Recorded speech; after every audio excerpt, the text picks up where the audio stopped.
customer service ka pupunta pala. So, ayan, para siyang para lang siyang ATM. Diba sinuswipe nila to? So, para siyang ATM. Meron kasi ako dati yung kulay puti ba yun? Nasaan na ba yun? Tinapon ko na nga ata yun kasi pinangbukas ko siya sa sa pinto kasi naiwan yung susi sa loob. So, nung ginanon ko siya dun sa sa lock, pinangbukas ko siya sa lock. Siyempre nasira. Na gas-gas, na curve. So, ayun. Sayang naman din kung pag bumili ka kasi sa SM, tapos may ganito ka, may additional na, may mga items doon na may additional na 10% discount. So, yung binili ko kahapon ay inutang pala yun. Ginamit ko yung di siya totally binili kasi ginamit ko yung Maya Black credit card. May pakinabang siya, 1 month to pay naman to, or bago dapat before 1 month magbayad ka na para walang interest. So, ito yung inavail ko. Ang price nito 2,299. Tapos may discount siyang 20%. So, naging 1,800. Basta 1,800.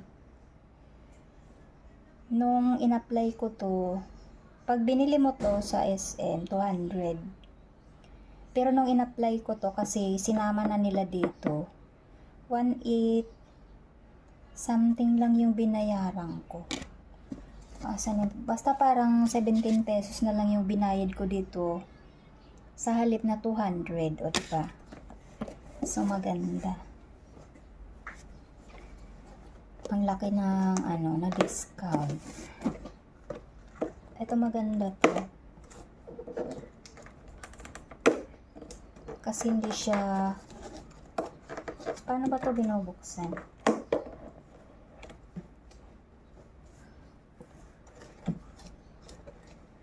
Paano siya binubuksan?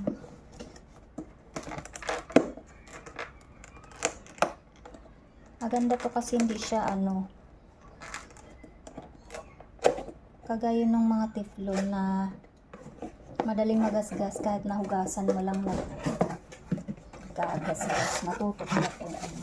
Ito maganda kasi siya multi-layered non-stick coating with wave texture and barrier, 4.0 mm rim thickness, high quality glass lid material, suitable for all kinds of stove top, including induction. So, dahil induction yung gamit natin,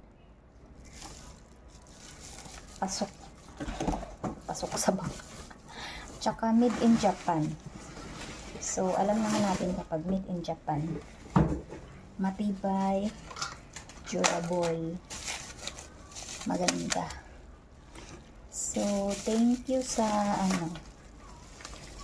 sa Maya Black credit card. Kasi bihira mag sale. So, nakita ko siya kahapon, naka-sale siya ng 20%, naka-discount siya ng 20%. So, ayan, ang ganda. Makakapagluto na ako ng pagkain ko sa gabi. Yung mga mga gulay-gulay lang naman. So, dito ko na siya iluluto. Maganda siya, ganda. So, ito yung body.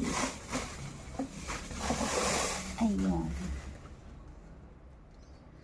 Diba? Yan. Ang ganda niya. Ang cute.